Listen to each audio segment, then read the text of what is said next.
Hello. I am past enough time that says that probably I won't have any issues from my medication. So let's continue the live from yesterday. We were at making um, Lily of the Valleys, and I said that it's definitely impossible to make them with the white Primo because apparently we have again a stretchy white Primo batch going on around.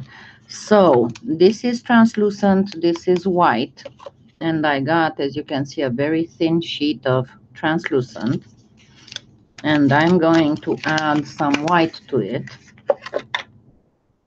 pretty much about excuse me, about the same quantity. And remember, Pardo must always be conditioned on a very thin setting. Hi Amber, hi Soile.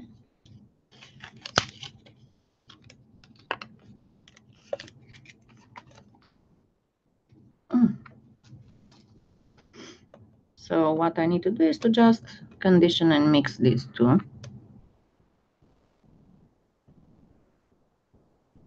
And I'm going to do it mostly by hand so I don't do a lot of noise. And if I'm mixing them, I'll probably already add the green.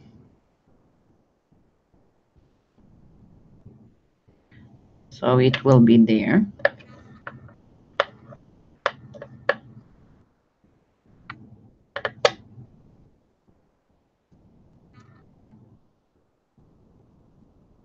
It depends how long my hands take it. Yeah, maybe let's go to the machine.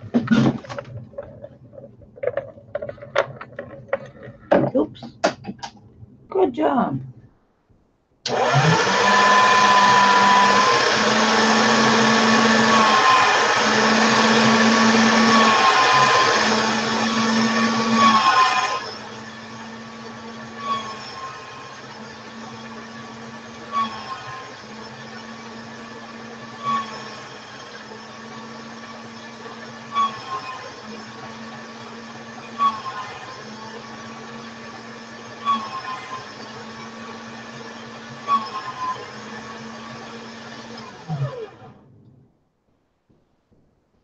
And let me grab first my roller from wherever it dropped.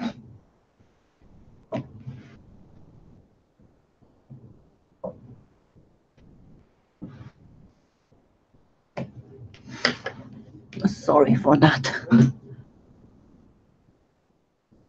Hello. Hello to Wisconsin.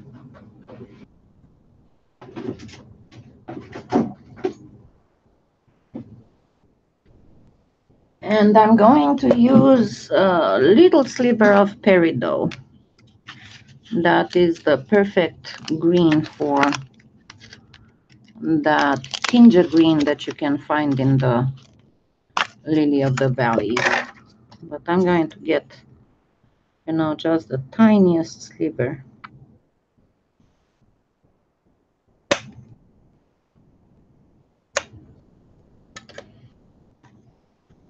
You see, it's minuscule.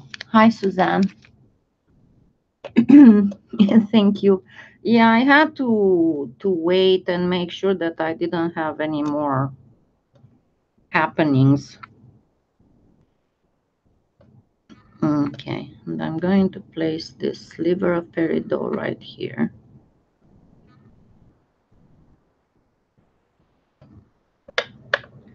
And then go for a little bit of a Skinner blend.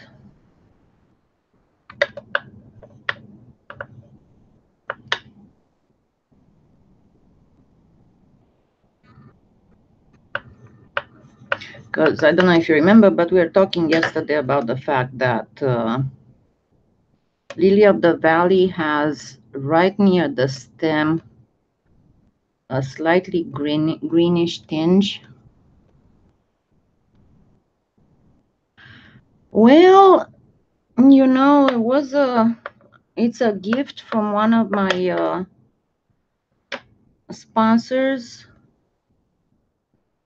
who also has issues with her hands, and she knew exactly what I'm going through when I need to condition clay. And as she said, she had a sudden opportunity to be able to get one for me, and it was my birthday present, so I'm exceptionally grateful for it, because otherwise I wouldn't have been able to afford it.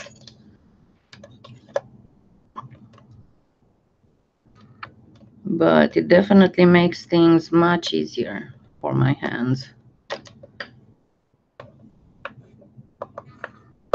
As many times I had to delay making certain tutorials because I just couldn't crank the machine anymore to do the mixes.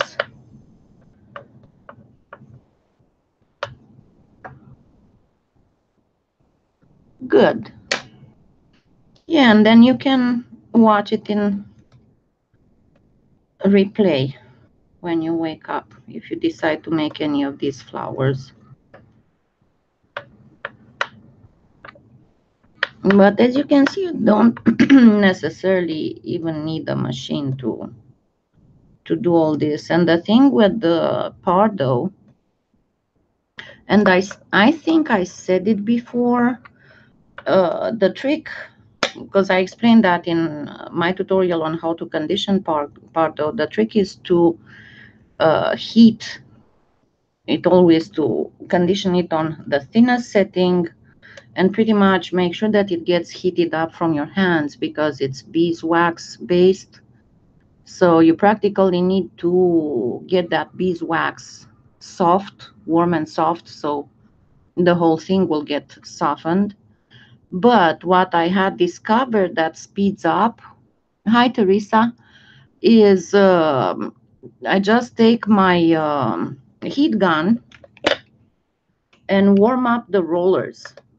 Not to the point of baking my clay. I mean, you need to warm them up to the point that they are warm, but you can hold your fingers comfortably on them. And that definitely speeds up conditioning the Pardo fantastically. Ciao, Gabriella.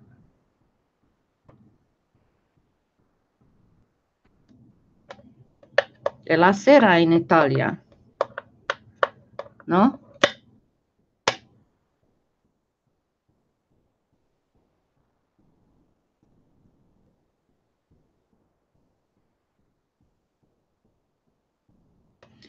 And it's pretty much well mixed, but now we need to make it very, very small. I'm going to take a piece of it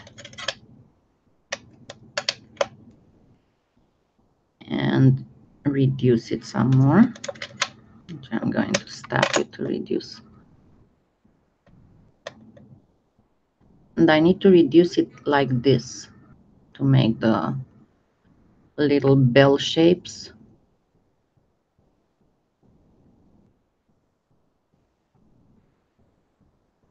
I don't know if you can see the tiny, let me see, might have enough light.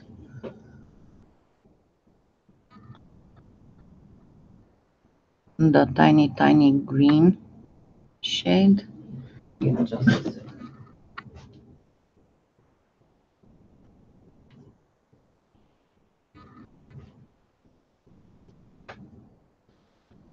Okay, is it better color-wise? Yeah, you can notice the green better. It's just a very faint. Le 2? C'è la mattina allora, huh?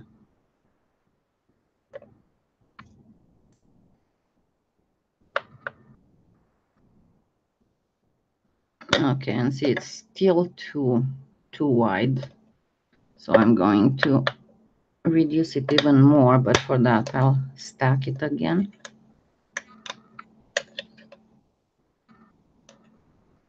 Because I need it to be about half of what it is now.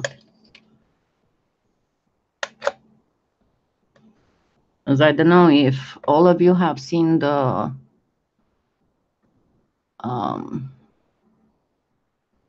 OLED 21.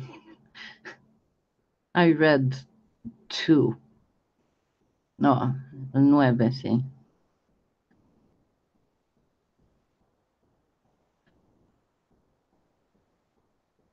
Because I don't know if all of you have seen Lily of the Lily of the Valley. The little bell-shaped flowers are about the size of a small pea.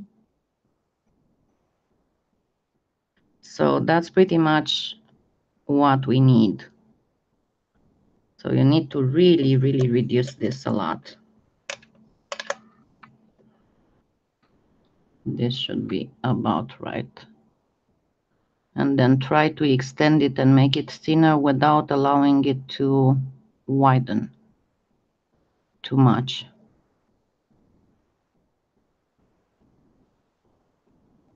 This should be good.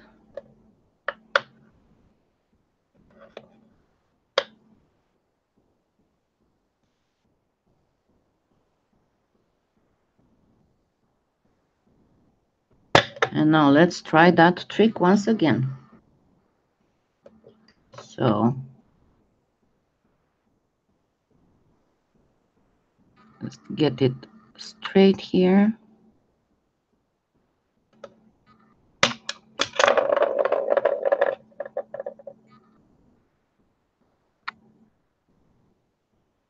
And then we shall wrap it around the ball stylus.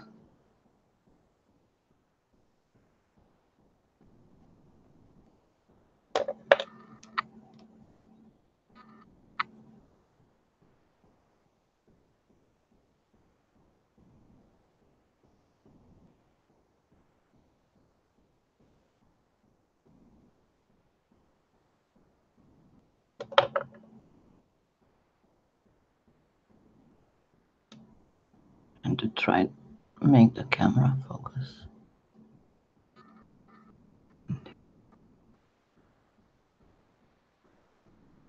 Now I need to just gently convince the clay bend as you want it to bend.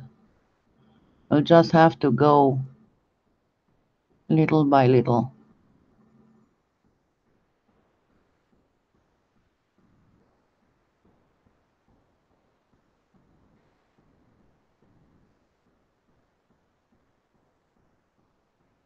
Now, because this is Pardo, you must never work too fast with it, because if you do, it will crack.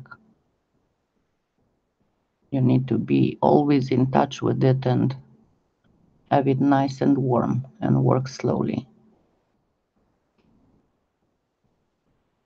Okay, so this should be it. Now you're going to say, yeah, but it's all bent around the bottom, so how are we going to take it out? Well, see, the lily of the valley, unlike the little flowers we did yesterday, has like the beginning of petals at the opening of the bell. So this is what we are going to do. We are going to actually make the little petals.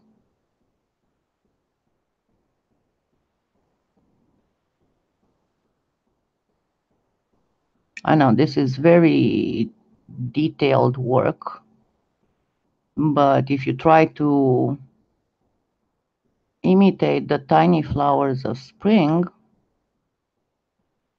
of course, if you want, you can make them humongous, but if you want to make them to scale, they are tiny.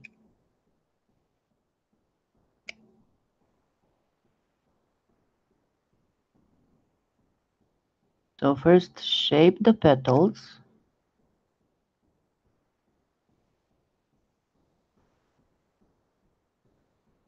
First trim the petals, and then we are going to shape them.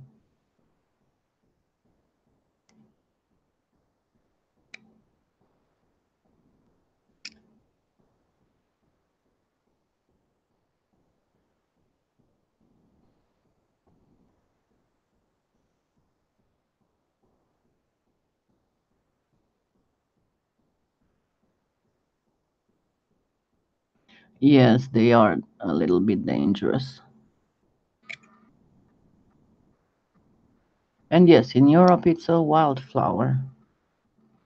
Of course, you can grow it around the house, but it's pretty much a perennial white wildflower.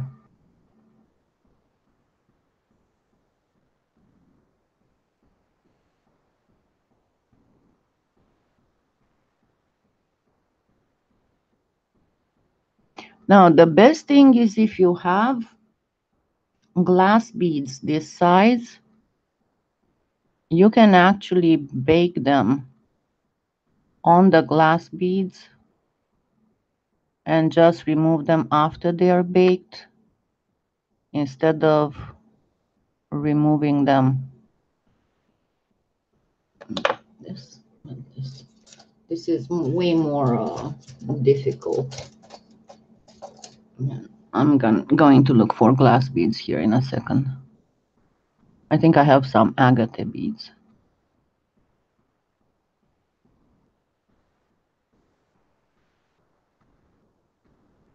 The whole thing is not to go once you open the petals.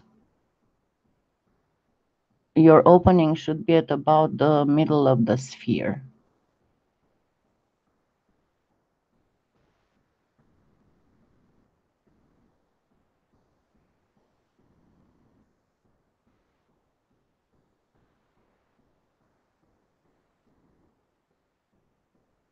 Almost there.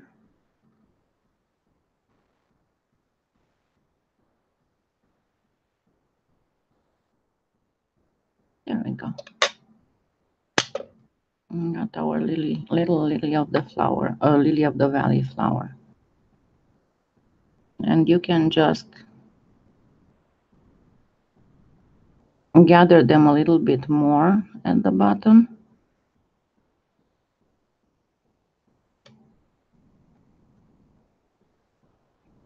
And we are not going to bake them, we'll just put the whole thing together.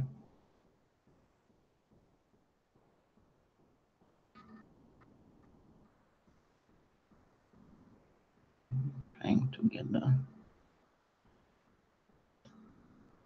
It's so tiny and so translucent, it's hard to... Okay, can you see it well now?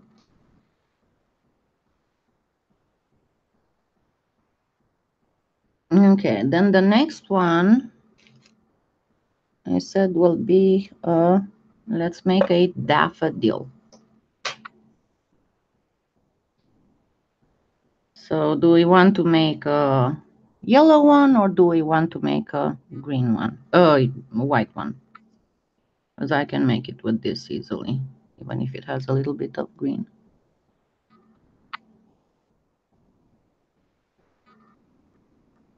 Let's make a white one first. So I'm going first to see, I have a little piece like this. And we'll make them smaller because remember that's what I said yesterday. Even the ones that are bigger, we'll make them smaller so we can make a brooch with spring flowers.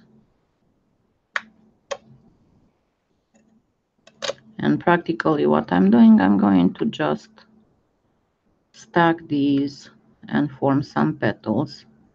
And that's the good part about Pardo. It doesn't get too soft to handle and cut.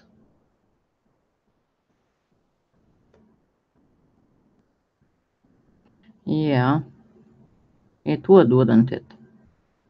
That will make some yellow too. Yeah, in a minute. Actually, this is a little bit too much. Nah, it's not. Let's leave it like this. Okay, so to make the petals,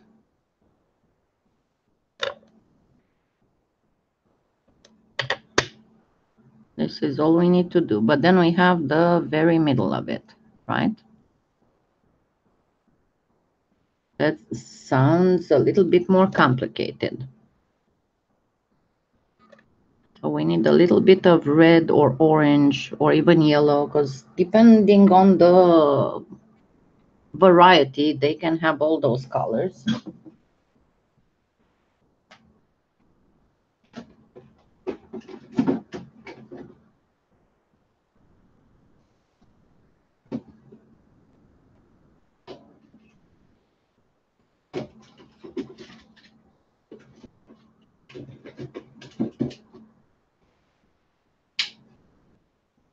All right, I'm going to get a shred of coral.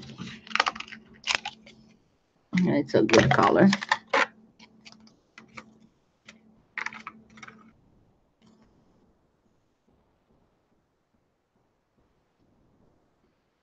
And again, just a shred.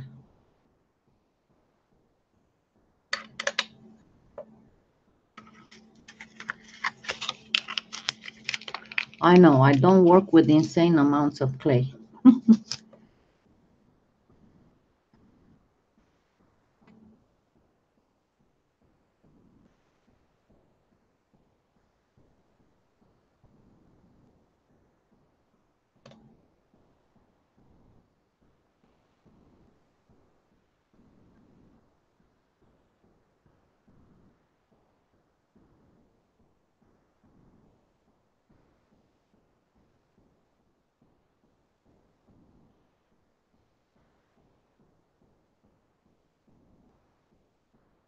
And we are going to insert the red at the very edge of the white.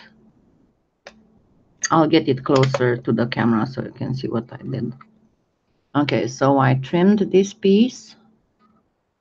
I'm going to place the red here. And then I put back the piece that I trimmed.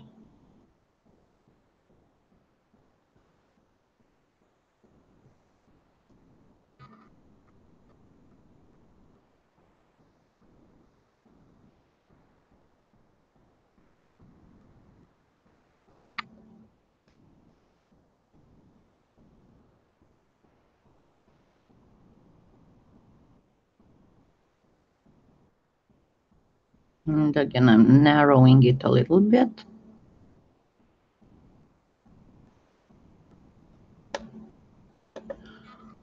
And let me grab a base to put it on. I'm going to make a little base of white here that I'll stick all my petals on. And then I'll start cutting the petals. Now, remember the daffodil is actually very similar to the white daffodil. Does not have the trumpet. It's actually quite similar to the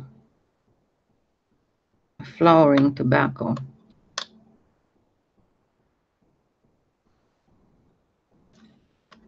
And it has 5 or 6 petals. Let me check. Because for some reason I have the flowering tobacco in mind. Give me just a second.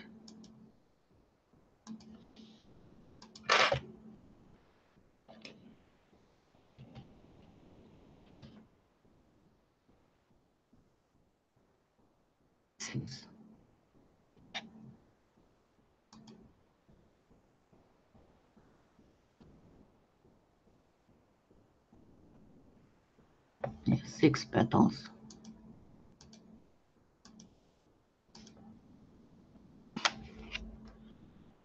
Okay, 1, 2.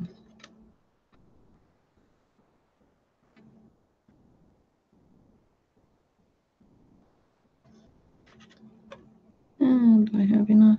No, I need to make them fatter. Let me make this fatter a little bit. Because they need to be a little bit fatter anyway. So I'm going to make this little stack a little bit shorter and fatter.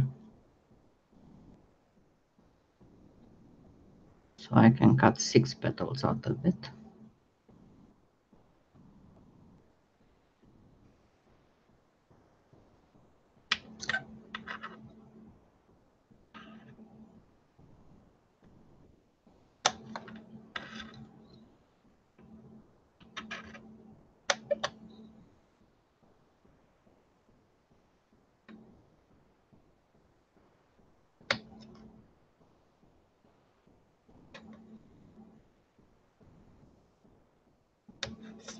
Yay! I did it.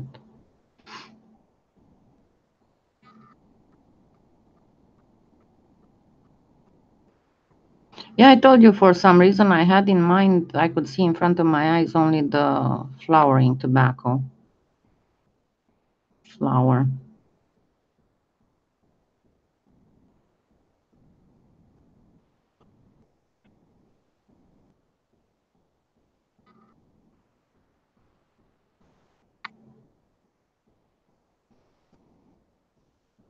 Goodness, there's quite a bit of time difference between what I'm doing here and what you're seeing there. So if it seems that I answer very late to your questions, that's why. Because I've set high latency so you can get the best image.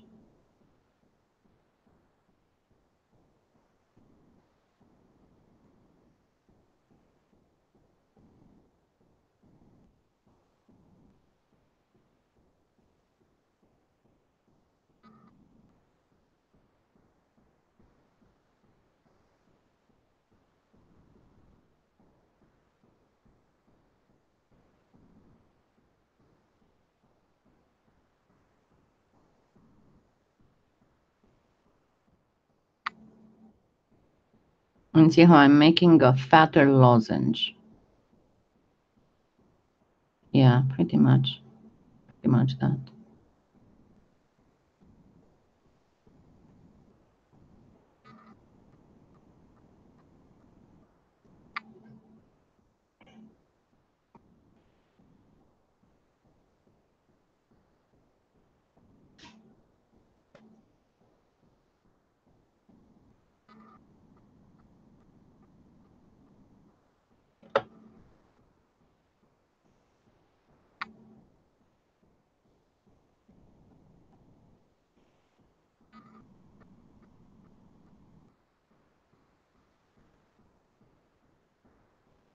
Now, if you have a good white, you can of course try this with Primo, but as I said, what happens last year, we had the same thing. I think it was in June or July.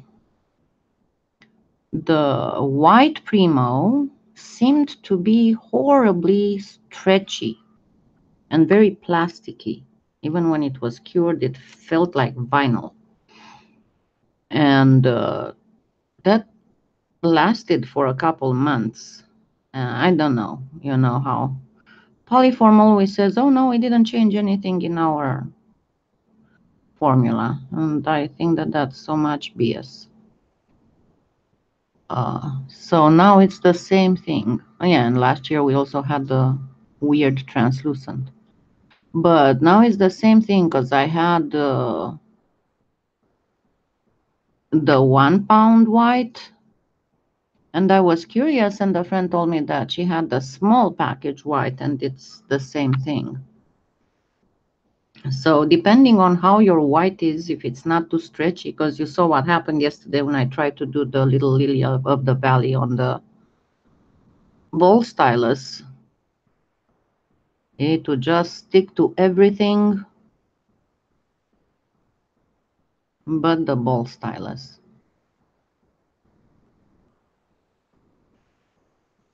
And it was just falling apart, pretty much.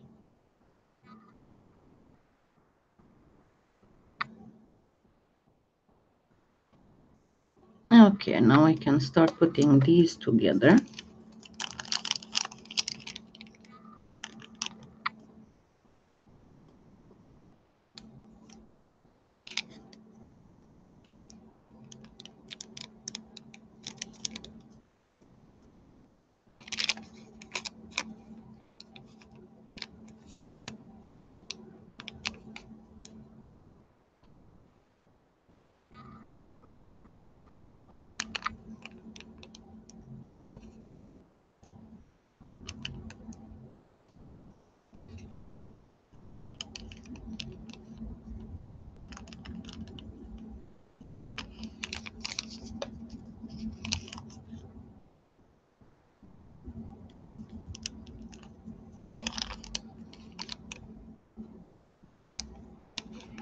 It's kind of hard to do the white, make it show well on the camera. So we have this now. If my camera wants to focus. Hi, Deborah. Okay. So we have this. Now we need to do that little thing in the middle. And the little thing in the middle, as I said, it can be of various colors. Sometimes it can be orange. Sometimes it can be yellow. Sometimes it can be an orange so orange that it's almost red. But the most often it's white. I mean, with the basic variety is white, and it has a very, very thin strip right on the close to the border. It's not right on the border, but it's very close to the edge. And it's pretty much like that big trumpet that you have at the regular, for the regular daffodil, is in a miniature. And that is because this variety of daffodil is much closer to the wild variety. So that trumpet in the middle did not have time to develop properly. So I forced this around so I can make a circle out of it. Remember what I always say, the clay will do whatever you tell it to do, most of the time. Sometimes it can be a pain. And the only thing that we still need to do now is that this line, oh, come on, camera.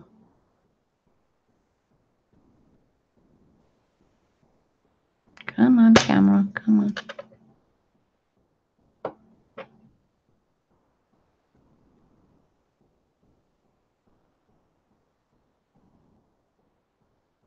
No, almost. Let me make this a little bit bigger.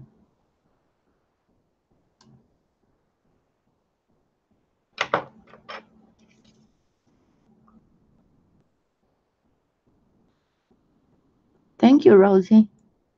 Okay, so let's say that it's fairly closely focused. You can take anything that's got a little bit of bluntness and then very gently, I'm going to put it on the tip of my finger because it's easier to handle, and very gently feather a little bit, because this line is not perfectly straight on the flower.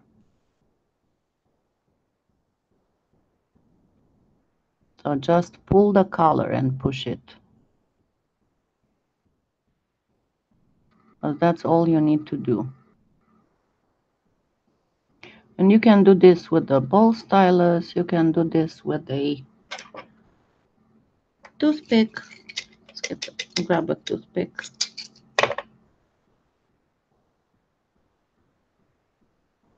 It's actually easier with a toothpick.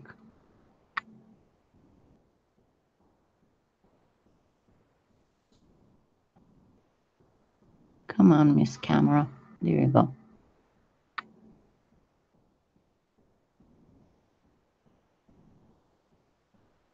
Come on. It focuses and then it loses focus.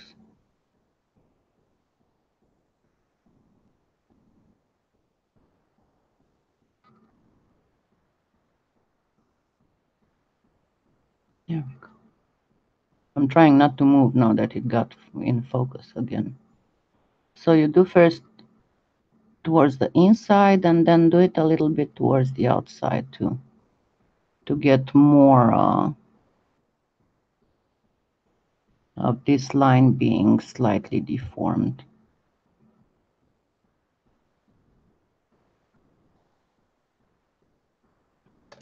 And then all we have to do is to place it in the middle. And wait for the stupid camera to focus again. So you place it right in the middle here, and then you start gently pressing it in to form that little trumpet-like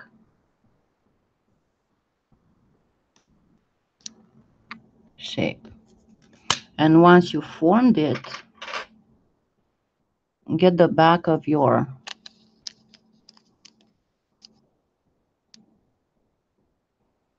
thank you,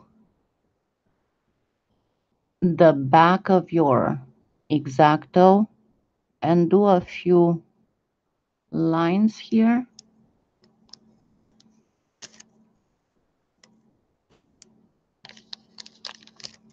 I will make the camera focus properly once I'm done. And then refine the petals a little bit.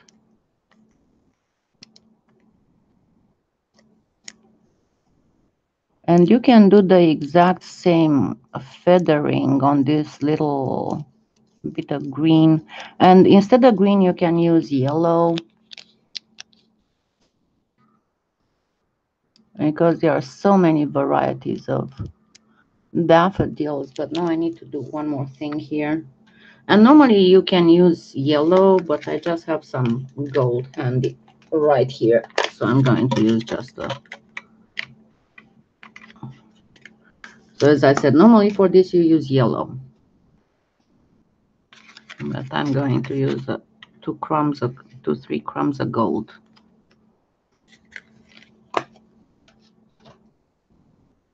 So you just get them to crumb, crumb, crumb, tiny, tiny, tiny, very tiny crumbs.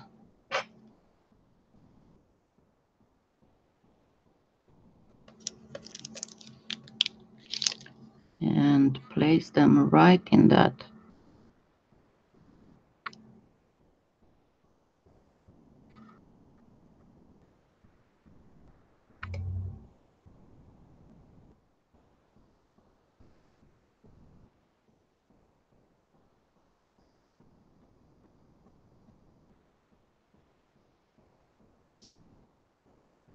Put one more and then I'll focus the camera so you can see perfectly how it looks like.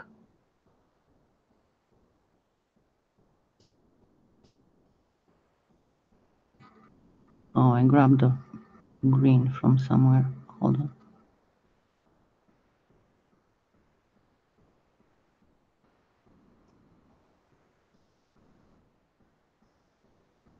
We should not have green here.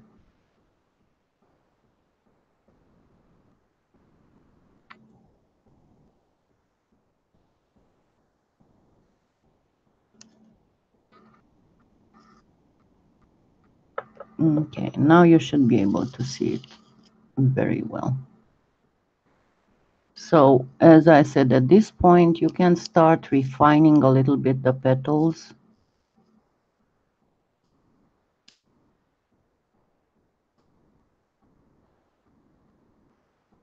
And normally, as I said, it would be bigger than this. But we made it smaller so it would fit on the brooch with the other ones.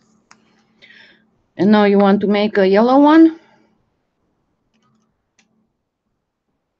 Thank you, Suzanne. Hi, Colleen. You want to make a yellow one? Let's do a yellow one. So for the yellow, I'm going to need again a little bit of translucent.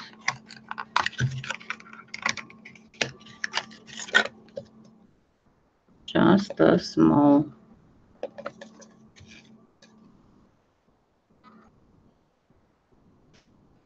thin slice.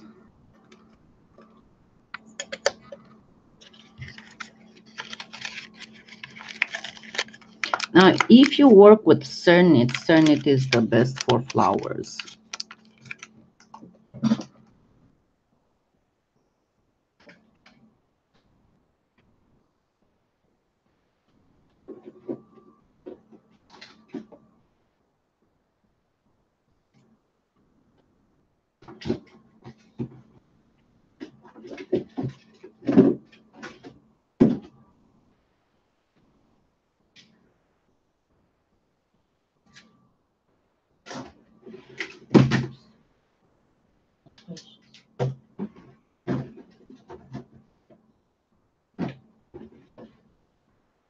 There are actually three colors of Pardo that you can use to make these daffodils.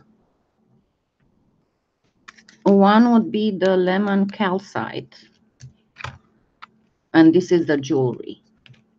The other one would be the yellow aventurine. See, there's a difference in the shade of yellow, the hue. And the other one is the art clay yellow.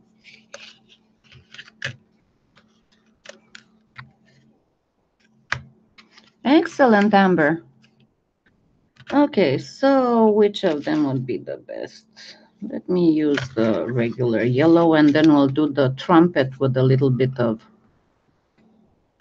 yellow and orange, because there's a lemon calcite and then there's an orange calcite. So let's first mix a sliver of lemon, a sliver of yellow with a sliver of translucent.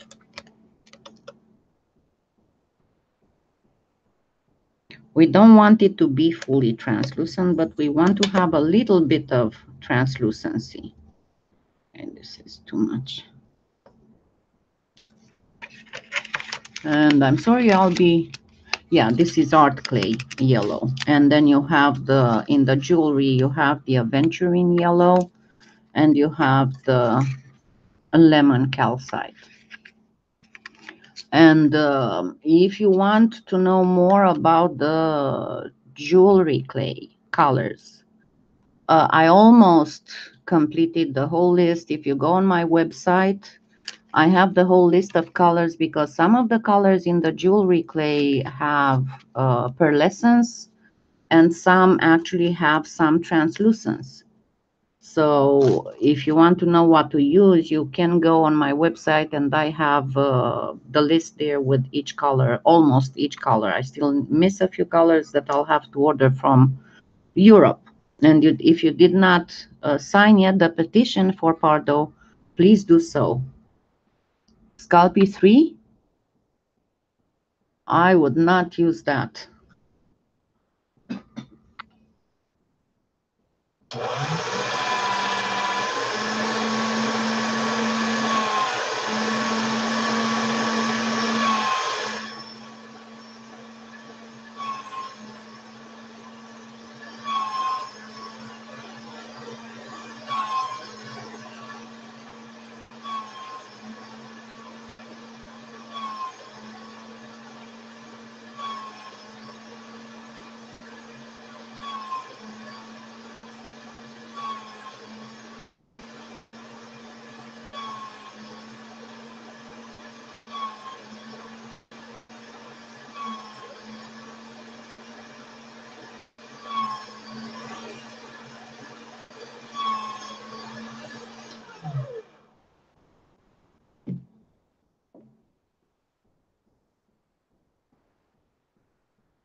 Yeah.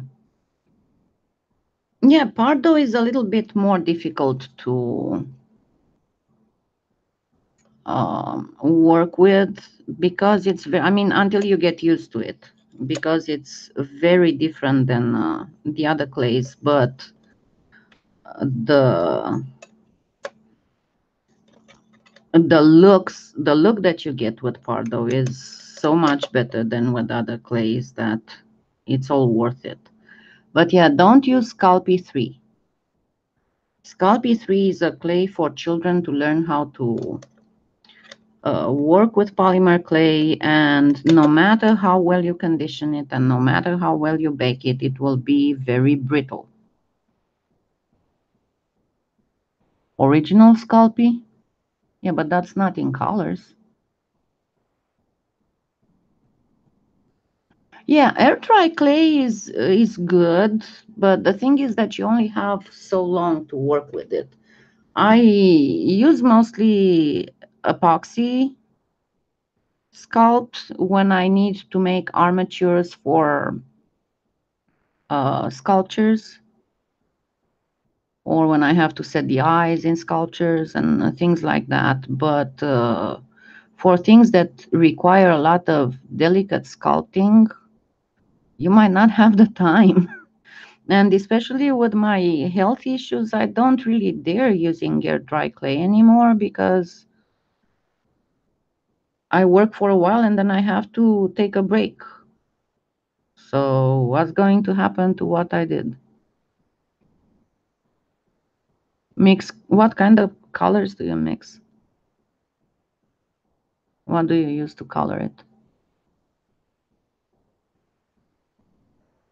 Gosh, it's been so long since I used the original Sculpey. I didn't use it for long.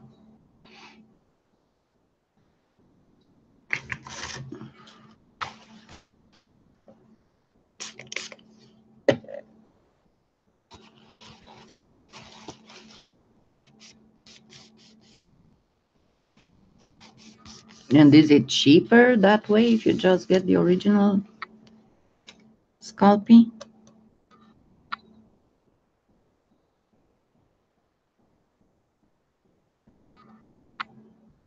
So again, I'm making fairly stocky lozenges. Okay. Yeah, I'm really happy I am able after yesterday's happening, but I did what I did today. I took my noon dose of antibiotics and then I waited for half an hour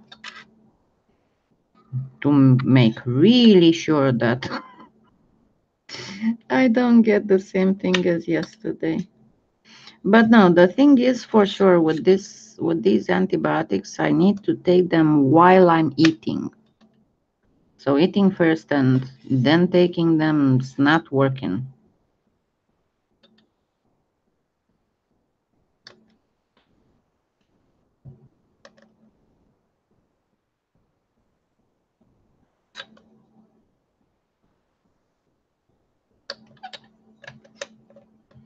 Okay, and now I will be doing exactly the same thing as I did with that one. So I'll be forming my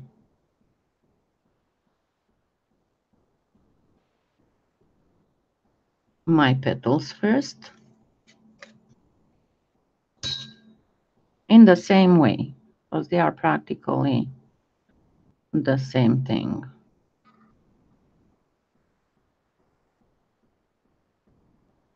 But see how even unbaked, and remember that with the Pardo, the transparency will not show until it's baked and cooled. But even so, you can see it's a little transparency. So once it will be baked, it will be gorgeous.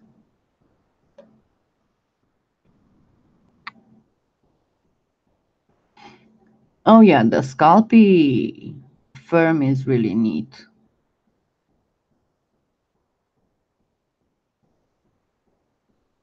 Yeah, I used to do a lot of wire wrapping around gemstones.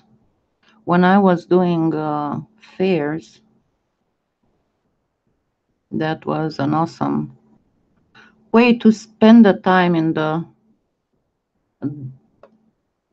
dead time affairs, like usually Sunday morning, right after you finish setting up. It takes a while for the first uh, customers, visitors to the fair to appear. And that's a perfect time to do something. And I used to do a lot of wire wrapping at the fair itself. Or sometimes somebody would just want one of my tumblestones and I would wire wrap it for them right there on the spot.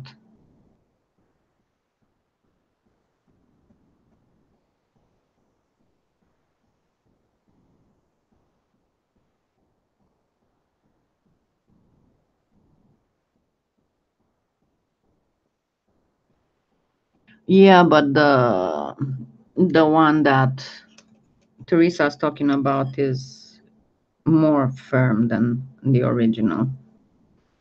It's super firm. But it's good only for sculptures that you paint afterwards because it comes in only one color, the gray.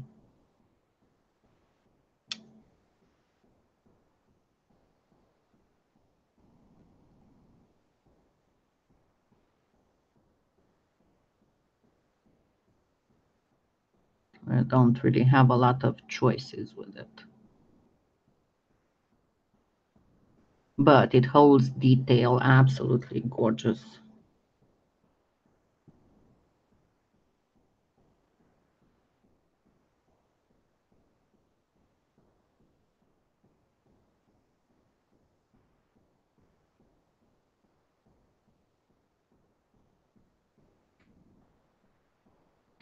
I was never a master in wire wrapping.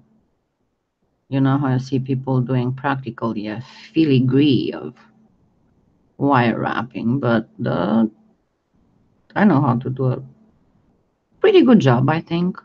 I cannot really do it much now because of my hands, but I still can do a basic.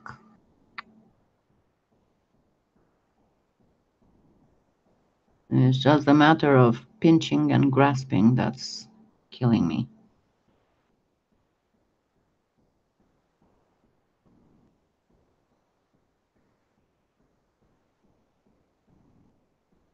And then it's a whole game to figure out when you have a tumblestone, what would be the best way to wire wrap it.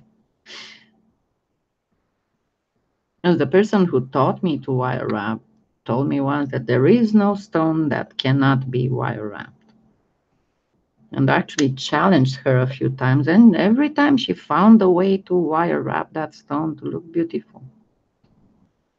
All right, now we have these left over. And what did I do with that? This is the yellow. What did I do with the coral? I did something with the coral.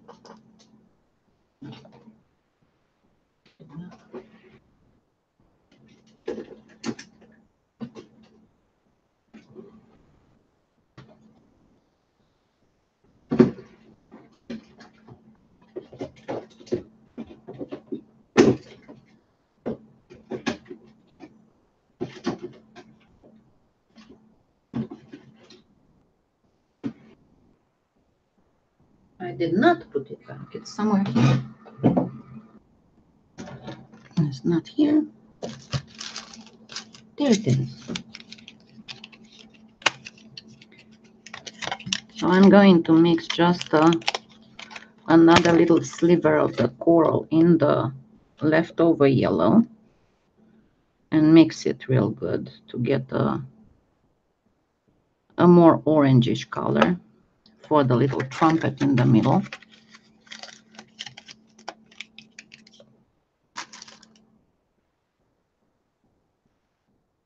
Noise.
There we go. Now let's get the base. Doesn't really matter what color the base is. Let me grab another little piece of wax paper. And we put the base here. And then we start adding the petals. Get it like this.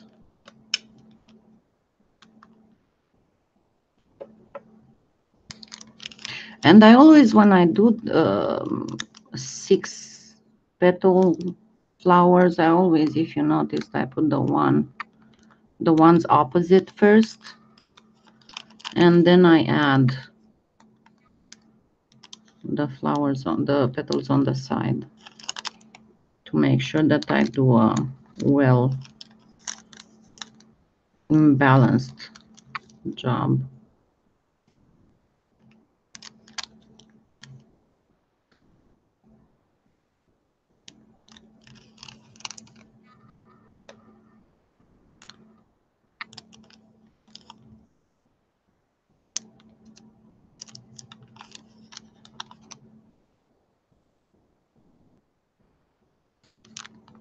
I mean, don't get me wrong, you can do this way more realistically, but I'm not going for super realistic here. I'm going for something that you can do as well without a lot of problems. Because as I said on my Facebook page, I don't make tutorials so you can watch me do awesome things. I make tutorials so you can learn how to make awesome things yourselves. And especially the live tutorials, I try to keep them at a more beginner intermediate level if you want. Okay, this might be a little bit too thin. So I can make sure that pretty much everybody can do the tutorials. Yeah, this is too thin.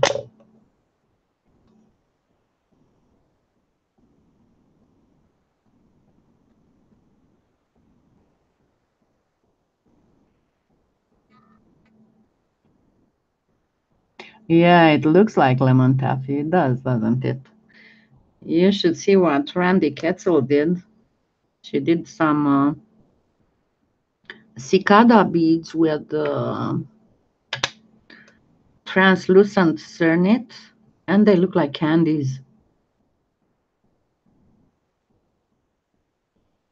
And talking of which, if you looked on my Facebook page the other day, I posted that video on that company that makes those sugar candy, hard candy that have a rose cane inside. And I spent the rest of the evening just watching all that candy making industry and how they make all those canes out of sugar paste. It's not, it's transparent. And it's, oh my God, that was so cool. Okay, then we take something like this you need for the next part. And first cut a nice edge so you can blend it nicely. So now we make the little trumpet in the middle of the daffodil. And gently wrap it around until you can cut and blend.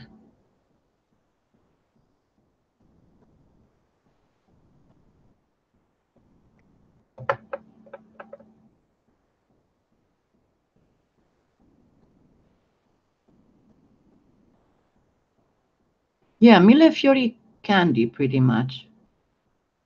But not really millefiori because they were like those rose canes were complicated and more very complicated stuff I watched. Okay, and then gently, gently just do like this. You can, I mean, I have this paintbrush that's got a coating that I haven't met in any other paintbrush, and it doesn't stick. You might need to apply some, I don't know, either water or cornstarch or something. And now I'm going to start ruffling the very end here, and hopefully I always need to remove whatever the camera sees to help it not try to focus on what's on the table, but focus on my fingers. Okay, so very gently start ruffling the very edge here, because that's what you want to do. This has to appear ruffled. Come on, camera, don't be a pain.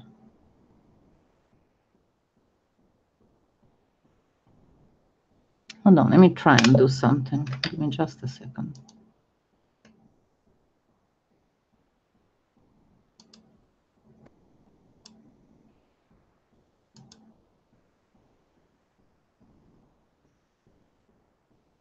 No, it doesn't let me do it. I was trying to trick it and try to access the settings through another program, but it will not let me access the camera through that other program because it's busy with Google Hangouts. But apparently it just came to its senses.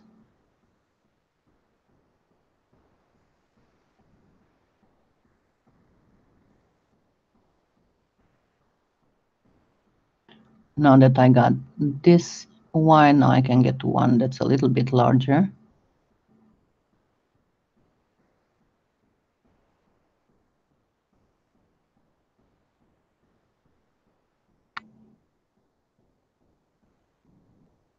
And yes, Pardo will be just fine, even if it is this thin. And Primo too, I mean, if you remember my Bird of Paradise necklace, it is pretty much as thin as this, and it's just fine. Hi, Cecile. You're not asleep yet?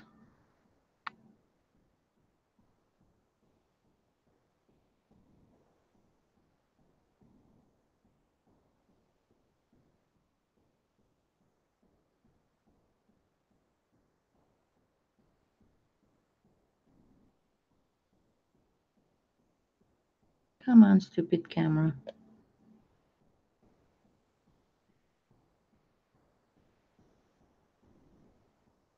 Something moving here.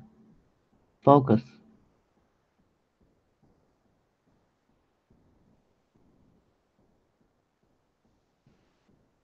Okay, at this point, when you have it about, oops, this much open, you can go ahead and place it, and then you can keep shape it a little bit.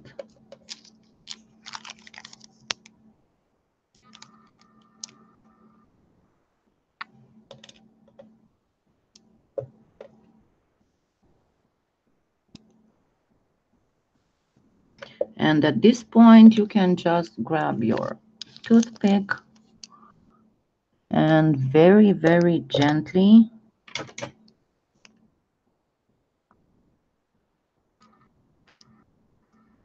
work more on the ruffles here. And you can even do a few veins.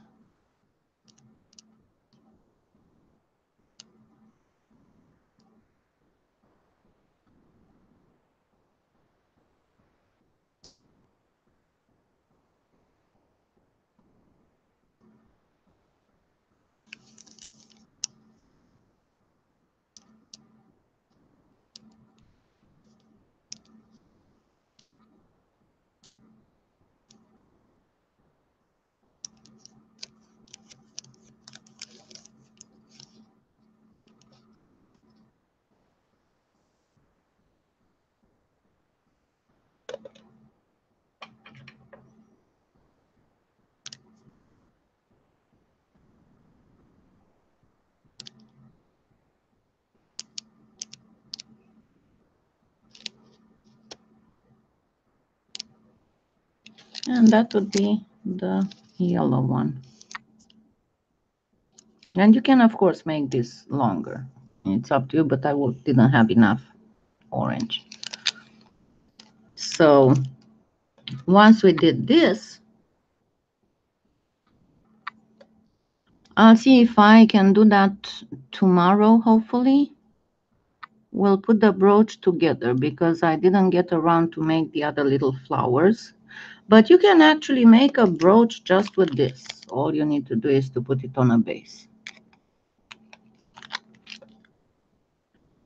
So I'll try make the little grape hyacinths for tomorrow and finish the violet. And tomorrow we'll put the brooch together, or a pendant or something. Okay. Because my back is starting to hurt and I need to start moving or I'll get in pain, and I have a whole bunch of stuff to finish, including all these pretty things.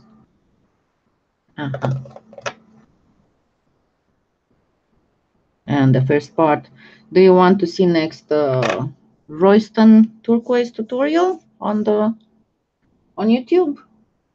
Where did I put my things? To learn how to make these little turquoises. Oops.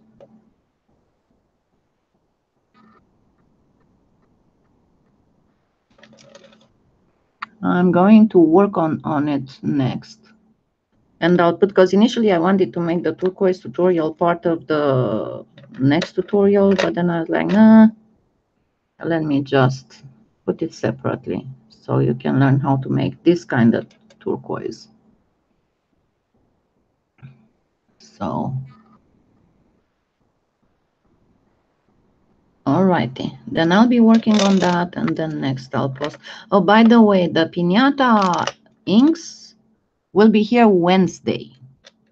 So I'll be posting the part 2 of the Try project Wednesday evening. Because I'd rather work, as I said, I'd rather work with the piñatas, not with the rangers. Yeah, like little Easter eggs. Yay. But yeah, they are not going to be Easter eggs. They are going to be pieces of jewelry. And this will be the next tutorial. But anyway, thank you for being here. And tomorrow, I'm not entirely sure what time, but I will make the brooch. Okay? Thank you and have a wonderful day.